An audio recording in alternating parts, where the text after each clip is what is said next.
Higgins. It was my pleasure, Laura. Well, aren't you going to come across the street to the hospital and check with Dr. Taylor about my progress? No. That isn't why I stopped by the school, either. I knew you were in the middle of your exams. I just wanted to wish you luck and see how they were going. Oh, that's very nice of you. So what exam did you write today? History. How do you think you did? I think I did pretty well, but, well, history's always been one of my good subjects. Tomorrow's solid geometry. That's going to be a rough one. And the next day's chemistry, which is going to be even worse. Well, I'm sure that Scotty's coached you pretty thoroughly, hasn't he? Look, I'm curious about something, Laura. What? Why haven't you wanted to talk about Scotty today? I don't know what you mean. Look, every time I've mentioned his name, you've changed the subject or didn't answer at all. Mr. Higgins, all I can think about these days are my exams. Laura, I may not be as square as you think. What? Look, I can tell how you and Scotty feel about each other. I just hope that this time you won't let things go too far until you're ready to handle them. What's that supposed to mean? Well, just that. No offense intended. Maybe not. But I think what you really mean is that you hope I won't start sleeping with Scotty because of what happened to David Hamilton. No, you're wrong, Laura. Now, you want to know what I see when I look at you? What? A bright, sensitive girl who's doing a very good job of working her way back from a nightmare. Now, as for Scotty, I like him a lot, too. You do? Yes, and I'd certainly never equate him with David Hamilton. Now, Scotty's a fine young man, and above all, he's honest. David Hamilton was a crook and an opportunist. Totally dishonest in all his dealings. Now, this may come as a surprise to you, Laura, but I wholeheartedly approve of your relationship with Scotty. Why do you approve of it? Nobody else seems to. Because I think turning to Scotty at this time of your life, when you're most vulnerable, is a very good sign. Of what? Of your ability to trust again. And your good sense to give your trust to someone completely deserving of it. Someone who'll never betray or disillusion you. I have to go to the hospital now. So, Laura, did I say something wrong? No, I don't want to be late for my appointment with Dr. Taylor. I still think my first instinct was right. What was that, Lesley? That Bobbie has been lying about being pregnant to trap Scotty into marrying her. Yeah, but what about those 2 positive test results? Isn't it possible that Bobbie switched the labels on 2 tests herself? Yeah, but who would she have known who to switch with? Gina, did Bobbie see Mrs. Davenport at all the day that you first tested them both? As a matter of fact, she was talking to Louise Davenport when she first came in. Did Bobbie know that she was pregnant? She may have overheard her tell me she thought she was. But that's it, don't you see? That must be what happened. Bobbie heard Mrs. Davenport say that she thought she was pregnant. And then when you did her test, immediately following Mrs. Davenport, she got the idea and had the opportunity to switch the 2 tests. That would explain everything, Gina, don't you see? It would even explain why the first Davenport test came back negative and the second one was positive. When do you think she would have had a chance to change those labels, though? Was there any time that these tests were left unattended? Well, as a matter of fact, right after Bobbie was examined, I was called to Heather's room to check her. And the tests were here, waiting for the lab to pick them up. But Bobbie walked out of the office with me. She could have come back. She could have come back after you left. Listen, Dr. Weber, I appreciate everything you're doing. What about Dr. Haynes, though? He definitely told me that she was pregnant. Who is Dr. Haynes? What do we even know about him? Gina, have you ever heard of a Dr. Haynes? No, I haven't, Lesley. Yeah, well, all we really do know is that it was her family doctor since she was a kid. Forgive me, Scotty. I'm sorry. At this point, I do not believe anything that Bobbie says unless it is checked out to my satisfaction. Yeah, well, how are we going to check something like that out? There is a way, but we may need your help. Name it. Okay. Bobbie told you flat out she's not going to have another pregnancy test, right? Right. You have to change your mind. You have to insist that she has another test. Oh, well, I'll force her into that.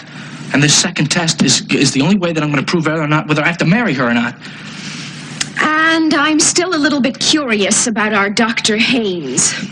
I wonder if he really was her family doctor since she was a child, or if he's just a man who happens to make a good living out of being cooperative for a price. I think I'm going to check on that. Yeah, and I'm going to do some persuading myself.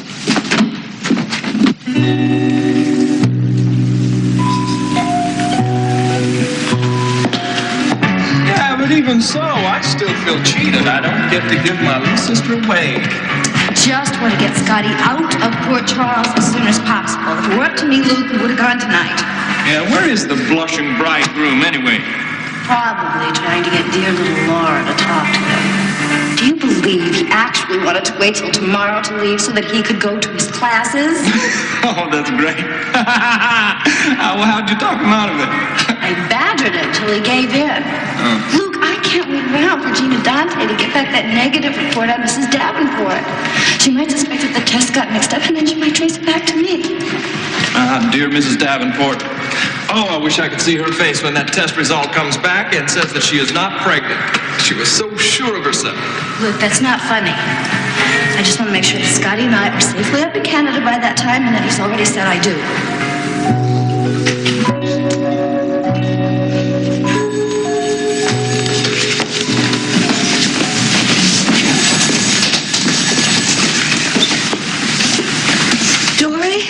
Where's Jessie?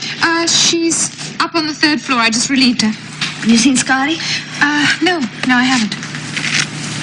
Well, I am getting sick and tired of waiting around here for him. Bobbie, weren't you supposed to be on your way to getting married? Yeah, Dory, we were supposed to be, and then everything got postponed because Scotty's father got sick, and naturally Scotty didn't want to leave until we found out everything was all right. Sorry to hear that Mr. Baldwin's ill. Dr. Hardy's got him up in isolation. Well, I hope it isn't anything serious. Whatever it is, I hope they find out soon so the two of us can take off tonight. Bobbie, Scotty, hi. How's your... they're not sure. Come here. There's something I want to talk to you about. What? Scotty, hi, Dory. Don't do this to me and... Laura. What are you doing here? I told you I didn't want to be around when you left with Bobbie today, and you told me I didn't have to worry because she was leaving early in the morning. Laura, I'm sorry, but everything's gone crazy. Lee is sick, and Jeff and Steve have put him in isolation, and I couldn't leave until I found out what was wrong with him. Oh, no, of course you couldn't. I'm sorry. Yeah, well, I stopped by their club to say goodbye, and he looked awful, so I drove him right in here.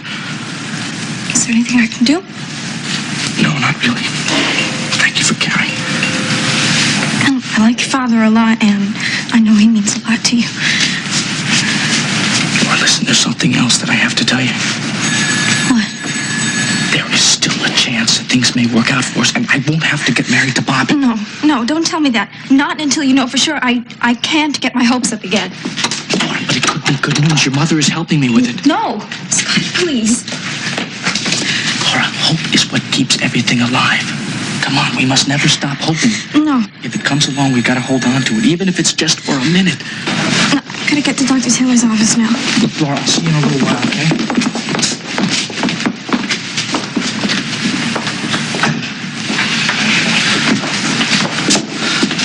Come on. Let's get back to it. Now, I want you to have another pregnancy test, and I want Gina Dante to run it. What if I refuse?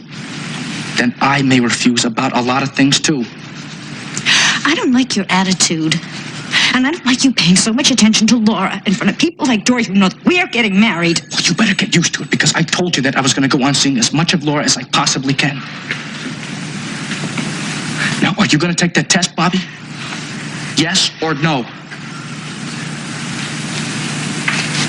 Then the wedding is off. Okay, all right. Anything to end this hassling. I'll go and tell Gina now. And I will go with you. Why? Because I want to be there.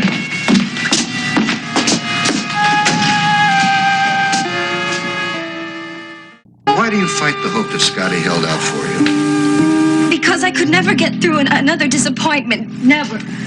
But you made peace with Scotty and his plans last night, didn't you? That's just it. I've resigned myself to the fact that Scotty has to marry Bobbie right now. And that's all I know, and that's all I can believe in because it's a cold, hard fact. Why do you always embrace the negative rather than the positive? Experience. But your experience could change. I don't think so. All right, let me ask you something. Hypothetical question. Say you finally get what you want and you marry Scotty. Will you still think that you're doomed to unhappiness and disappointment? No, of course not. How can you be so sure? Because then I would have everything I've ever wanted. Well, what's that exactly? You spell it out for me. Well, freedom for one thing, and, love. Security. All right. Let's take the first one, freedom. Freedom from what? Other people's rules.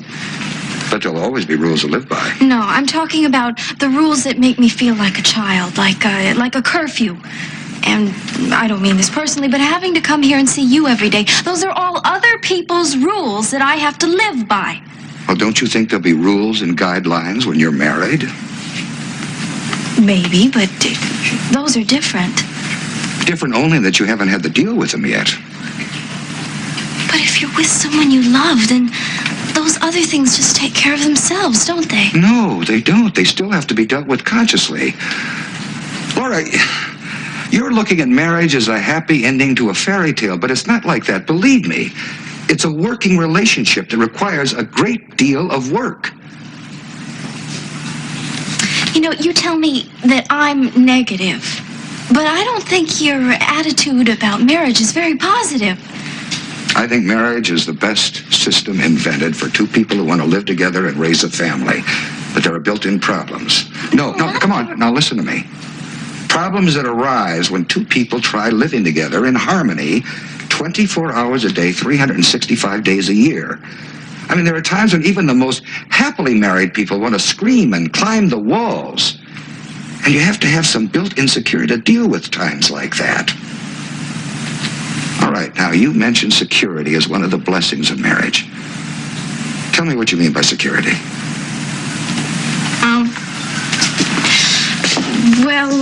Just knowing that somebody loves you more than anything else in the world. And how do you think that would make you feel? I don't know. As if I'm a good person. Sort of special. Laura, how many times have I told you that real security, a sense of your own worth, has to come from inside yourself? I mean, you can't get it from other people, or even from someone who loves you. It's only when you can like yourself that you can give your love to someone else. Dr. Taylor, I know all that. Yes, you may know it, but I'm not sure you've accepted it yet. Laura, I've seen you through enormous upheaval and change, and you made remarkable progress. But I want to make sure that, well, you know what you're doing before you take that big step in marriage. Dr. Taylor, I appreciate everything you've tried to do for me. But let me tell you something. If it works out for me that I can marry Scotty, I'll never need your help or anyone else's ever again. You haven't heard a word I said. Married people have problems, too. That's what I'm trying to impress on you. You don't have to. I see those problems every day in my own home with my mother and father. I'm going to be early again tomorrow, Dr. Taylor, because I only have one exam in the morning. Laura, you understand that as your doctor, it's my duty to point out any pitfalls I see you headed for. Yeah. But as your friend, I hope everything you want turns out the way it should be. Thank you, Dr. Taylor. Okay, I'll see you tomorrow. Okay.